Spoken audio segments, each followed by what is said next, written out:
yang sebetulnya kau inginkan, catat itu dan raih itu. Dan terus kemudian apa lagi? Banyak sekali ini listnya ya. Nanti saya dibagiin dari listnya.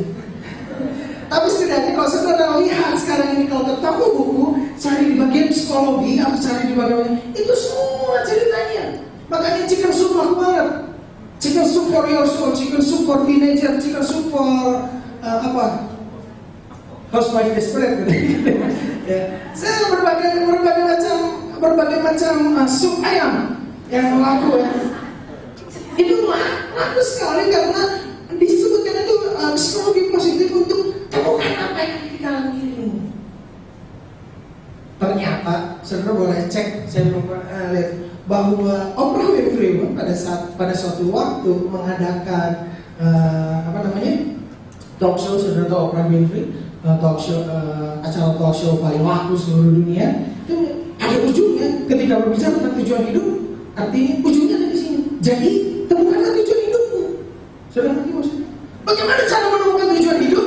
Jawabannya temukanlah tujuan hidupmu. Bingung kan? Itulah kenyataan. Ada terus hal yang lain lagi apa? Networking katanya ya. Itu sekarang yang lagi populer. Networking, find your dreams, fokus, kejar sasaran, miliki ambisi, miliki impian besar, tetapkan tujuan yang besar, miliki keyakinan kau dapat meraihnya dan semuanya. Tapi saya sampaikan itu tidak salah. Ya sampai setelah ini terus kemudian saudara bakar semua buku itu. Begitu saudara melihat buku-buku itu, lihat ke Gramedia dan segala macam, terus bilang haram. Enggak salah. Itu semua tidak salah. Bahkan ada kabar baik buat saudara yang menyukai buku itu. Itu semua itu adalah buku yang baik. Biasanya haram bakar, wanita bakar, buku bakar. Enggak, sebenarnya itu baik. Tetapi itu hanya akan memberikan kesuksesan. Saya ulang, itu hanya akan memberikan kesuksesan di dalam hidup kita. Setuju? Saya setuju. Sorry, masih agak terlalu besar. Itu hanya akan menjadikan sukses. Tetapi menjadi sukses dan menemukan tujuan hidup adalah hal yang berbeda. Menjadi sukses, menjadi berhasil, dan menemukan tujuan hidup itu adalah hal yang berbeda. Jadi kita bisa aja sukses. Definisi sukses macam-macam. Ada orang definisi sukses kalau dia nyampe ke Mount Everest. Ada yang mencapai bisa sukses kalau dia bisa makan 5 kali sehari. Macam-macam. Tetapi seberapapun definisi sukses kita, menjadi sukses dan menemukan tujuan hidup adalah hal yang berbeda. Sehingga pertanyaannya, ujungnya adalah ini. Kita masih bisa jawab nggak? Mengapa saya ada di muka bumi ini? Kenapa saya ada di muka bumi ini? Kenapa Tuhan menciptakan saya di muka bumi ini? Nah, saudara-saudara, karena itu saya mau sampaikan apa kebenaran firman Tuhan tentang hal ini. Saya bukakan dari Amsal 16 ayat 4. Amsal 16 ayat 4a.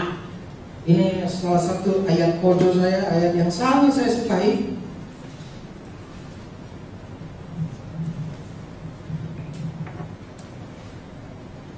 Oke, sebelum kita baca. Jadi Bapak Ibu Saudara yang kekasih, perhatikan baik-baik bahwa mengetahui tujuan hidup kita itu jauh lebih penting daripada keberhasilan kita. Saya ulang baik-baik, bahwa mengetahui tujuan hidup kita, mengetahui kenapa saya ada di muka bumi ini, mengapa Tuhan menciptakan saya, itu jauh lebih baik daripada keberhasilan kita. Apakah itu pencapaian atau keberhasilan di dalam hal keuangan, di dalam keluarga yang harmonis, di dalam kesehatan yang baik. Ada yang lebih baik dari itu, dan yang terbaik adalah menemukan tujuan hidup kita. Ya, tanpa itu katanya tidak mungkin dipahami. Itu udah iklan lagu ya. Oke, Amsal 16 ayat 4a saya akan bacakan untuk Bapak Ibu semua.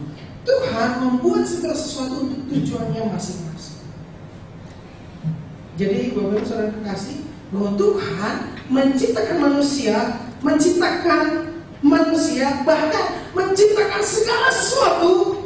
Ada bunga, ada pohon, ada tanaman, ada batu, segala sesuatu. Pendeknya, segala sesuatu ada tujuannya, ada maksudnya. Saya ulang sekali lagi.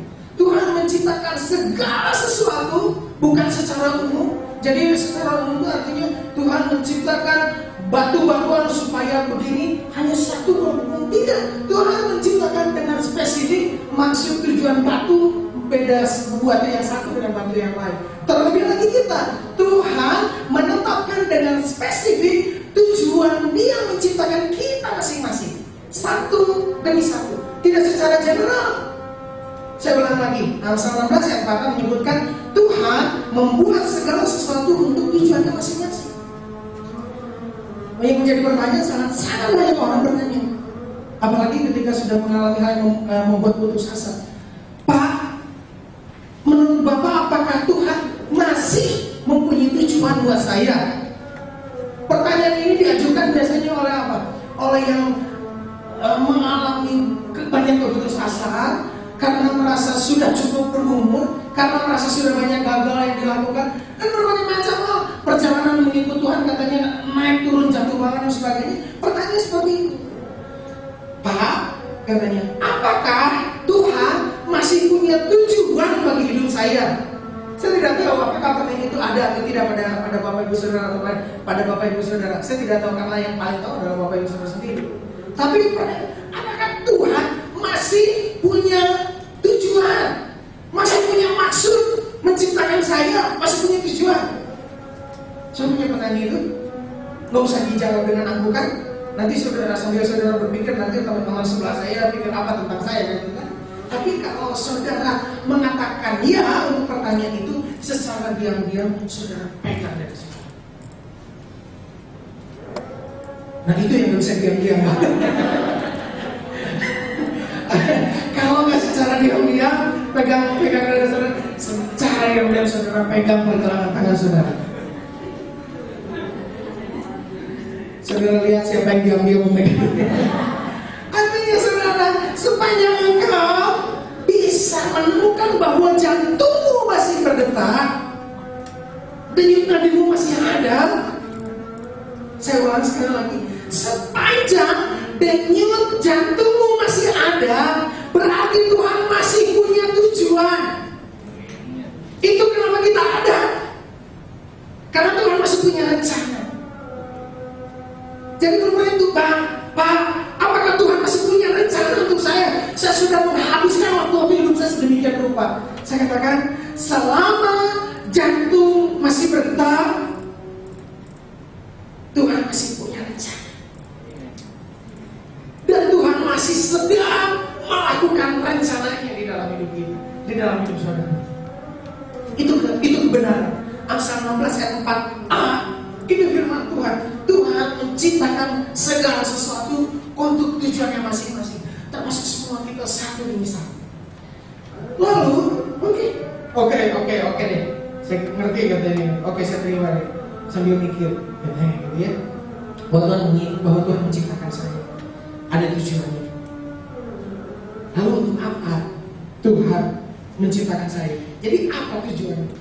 Saya akan bukakan Efesus 1 ayat 4 dari terjemahan The Message. Sangat bagus sekali.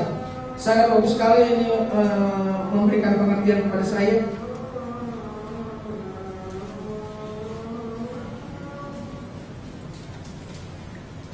Efesus 1 ayat 4. Terjemahan bahasa Indonesia, Alkitab bahasa Indonesia yang kita baca. Sebab di dalam Dia Allah telah memilih kita sebelum dunia dijadikan. Bapak Ibu Saudara, perhatikan baik-baik kata memilih. Memang kita dipilih, ya? Sebab di dalam Dia Allah telah memilih kita sebelum dunia dijadikan. Sebelum dunia dijadikan, sebelum jadi, sebelum tahu, sebelum bangunan diciptakan, Pak. Sebelum bangunan dibuat, sebelum proyek jalan tol dibuat, sebelumnya dibuat dulu gambarnya. Sebelum bangunan itu diciptakan, dibuat dulu rencananya. Sebelum dunia ini dijadikan, ada rencana tentang kita di dalam rencana Tuhan. Itu yang benar. Efesus 1 ayat 4, sebab di dalam Dia Allah telah memilih kita sebelum dunia dijadikan, supaya kita kudus dan tak bercacat di hadapannya. Terjemahan yang lain, parafrase yang lain menyebutkan ini, Efesus 4. Sebelum dasar dunia dijadikan, kita sudah dalam